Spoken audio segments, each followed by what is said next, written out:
Subscribe कीजिए divine details of India channel को और बेल आइकन को दबाइए हमारी लेटेस्ट ज्ञानवर्धक वीडियो सबसे पहले देखने के लिए। जय श्री राम।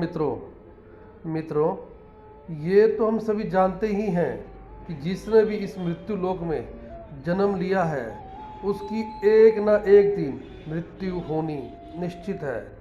इसलिए जीवित रहते तो मनुष्य अपने ज्ञान के अनुसार वो सभी कर्म करता है जिसे उसे मृत्यु के बाद मोक्ष की प्राप्ति हो सके। लेकिन फिर भी धर्मात्मा से धर्मात्मा मनुष्य कोई ना कोई अपराध जरूर कर बैठता है और इसी अपराध से मुक्ति के लिए गरुड़ पुराण में कुछ ऐसी विधि के बारे में बताया गया है जिससे मृत्यु के पश्चात यदि मृतक के परिजनों द्वारा पूर्ण किया जाता है तो उसे अपराध की सजा से मुक्ति मिल जाती है। हम आपको मृत्यु के पश्चात परिजनों को क्या क्या करना चाहिए इसी के बारे में बताने जा रहे हैं। मित्रों, गरुड़ पुराण के सिंह अवलोकन अध्याय में इस बात का विस्तार से वर्णन किया गया है कि जब किसी भी मनुष्य की मृत्यु हो जाती है तो उसके बाद मृतक के परिवार वालों को क्या क्या करना चाहिए जिससे उसकी मोक्ष की प्राप्ति हो सके।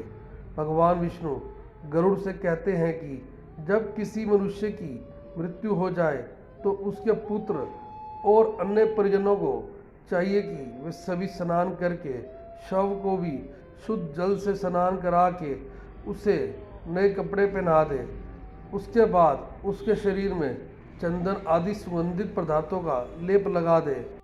फिर सभी बंधु बांधवों को मृतक के शव को दाह संस्कार के लिए शमशान घाट ले जाना चाहिए और वहाँ शव को दक्षिण दिशा की ओर सिर करके लेटा देना चाहिए।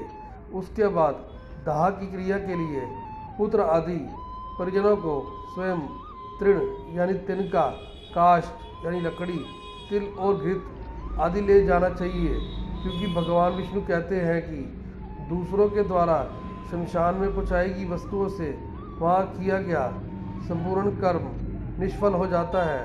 परंतु दाह संस्कार से पहले मृतक के नाम से पिंड का दान करें। पहला पिंड दान मृत्यु के स्थान पर करना चाहिए, अर्थात जहाँ मृतक ने अपनी अंतिम सांस ली हो। उसके बाद दूसरा घर के द्वार पर, फिर तीसरा पिंडदान चौराहे पर करें। उसके बाद चौथा पिंडदान वहाँ करें जहाँ मृतक विश्राम करता था और पांचवा चिता पर। ऐसा माना जाता है कि शवदाह के पूर्व 5 पिंडदान करने से शव में आहुति यानी अग्निदाह की योग्यता आ जाती है, क्योंकि उपयुक्त पिंड नहीं किए जाने पर शव राक्षसों के भक्षण योग्य हो जाता है। इसके अलावा दाह कार्य में चांडाल के घर की अग्नि, चीता की अग्नि और पापी के घर की अग्नि का प्रयोग नहीं करना चाहिए। फिर स्वच्छ भूमि पर अग्नि स्थापित कर देव अर्थात अग्निदेव की विधिवत पूजा करके शव को चिता में जलाना चाहिए। जब शव के शरीर का आधा भाग चिता में जल जाए तो उस समय कर्ता अर्थात जिसने मृतक को मुख अग्नि दी थी उसे तिल मिश्रित घृत की आहुति चिता में जल रहे शव के ऊपर छोड़ देना चाहिए। उसके बाद भावयुक्त होकर परिजनों को मृतक के लिए रोना चाहिए।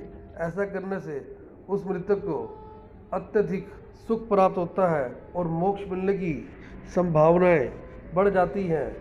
फिर दाह क्रिया करने के पश्चात अस्थि संचयन क्रिया करनी चाहिए और उस समय भी मृतक के नाम पिंडदान करना चाहिए। किसी भी जलाशय पर जाकर सभी परिजनों को वस्त्र सहित स्नान करना चाहिए तथा दक्षिण दिशा की ओर मुख करके मृत प्राणी के लिए तिल और जल को अर्पित करना चाहिए।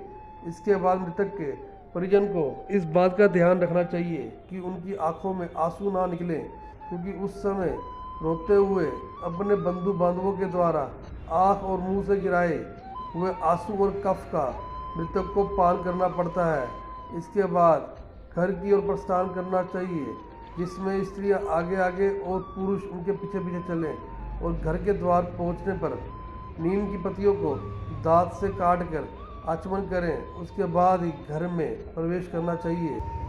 उसके बाद पुत्र पौत्र आदि तथा बाकी परिजन को चाहिए कि वह 10 रात्रियों का अशौच मनाए, अर्थात इन 10 दिनों में मृतक के सगे संबंधी को चाहिए कि वो कोई भी शुभ कार्य या पूजा पाठ ना करें। इसके अलावा अशौच काल में ब्रह्मचारी व्रत का पालन करें, अर्थात सभी लोग धरती पर ही सोएं, दान, अध्ययन एवं भोगलास आदि कर्मों से दूर रहें। साथ ही अशौच की अवधि में मिट्टी के बने पात्र या पत्तल में भोजन करें। इसके बाद 10 पिंडदान आदि की प्रक्रिया बताई गई है। दाह संस्कार के समय 6 पिंड तथा 10 पिंड को मलिन षोडशी कहा गया है, जो मृत्यु के दिन से 10 दिन में पूर्ण हो जाती है। 9 दिन में मृत व्यक्ति का शरीर अपने अंगों से युक्त होता है। पुराणों में लिखा गया है कि इसी पिंड के द्वारा कर्म से ही प्रेत का शरीर बनता है और 10वें दिन पूरा हो जाता है। पहले दिन जो पिंडदान किया जाता है उससे जीव की मुर्दा का निर्माण होता है। दूसरे दिन के पिंडदान से आँख, कान और नाक की रचना होती है। तीसरे दिन के पिंडदान द्वारा दोनों गंड स्थल यानी कान और आँख के बीच का स्थान तथा मुख बनकर तैयार होता है। उसी प्रकार चौथे दिन उसके हृदय एवं उदर भाग, 5वें दिन पीठ और गुद्दा का, तत्पश्चात छठे दिन उसके दोनों उरु, 7वें दिन एड़ी, 8वें दिन जंघा और 9वें दिन पैर तथा 10वें दिन पिंडदान देने से प्रबल शुद्धा की उत्पत्ति होती है। मित्रों, इसके अलावा गरुड़ पुराण में बताया गया है कि अगर किसी की मृत्यु पंचक समय में हो जाए तो उसका दाह संस्कार नहीं करना चाहिए। इसको सदैव दोषपूर्ण माना गया है। इसमें मरे हुए व्यक्ति का दाह संस्कार करना उचित नहीं है। यह काल सभी प्राणियों में दुख उत्पन्न करने वाला बताया गया है। इसलिए पंचक काल के समाप्त होने पर ही मृतक के सभी कर्म करने चाहिए, अर्थात पुत्र एवं परिवारजनों के लिए यह कष्टप्रद होता है। इस नक्षत्र में मृतक का दाह संस्कार करने पर घर में किसी न किसी प्रकार की हानि होती है। और यदि पंचक में दाह संस्कार करना हो तो कुश के मानवाकार 4 पुतले बनाकर नक्षत्र मंत्रों से उनको अभिमंत्रित करके शव पर रख दें। उसके बाद ही पुतलों के साथ मृतक का दाह संस्कार करें। मृतक के पुत्रों को प्राणी के कल्याण हेतु तिल, गौ, स्वर्ण और घी का दान देना चाहिए। समस्त विघ्नों का विनाश करने के लिए ब्राह्मणों को भोजन, पादुका, छत्र यानी छाता, स्वर्ण मुद्रा और वस्त्र देना चाहिए। यह दान मृतक के समस्त पापों का विनाश कर देता है। साथ ही श्राद्ध कर्म के बाद दान देते समय इस बात का भी ध्यान रखना चाहिए कि दान में एक शैया एक ब्राह्मण को ही दें, क्योंकि एक गौ, एक ग्रह, एक शैया और एक स्त्री का दान बहुतों के लिए नहीं होता। विभाजित करके दिए गए एक दान दाता को पाप की कोटि में गिरा देते हैं। इसके अलावा पुत्र को पिता के लिए आजीवन श्राद्ध करना चाहिए, तभी वह प्रेत रूप पिता द्वारा दिए गए उन भोगों का सुख प्राप्त करता है। क्योंकि भगवान विष्णु कहते हैं कि पुत्र ही यमलोक में पिता का रक्षक है और घोर नरक से ही वही पिता का उद्धार करता है। तो मित्रों, आपको ये हमारी वीडियो कैसी लगी कमेंट करके जरूर बताएं और इसी प्रकार की वीडियो के लिए हमारे चैनल को ज़रूर सब्सक्राइब करें।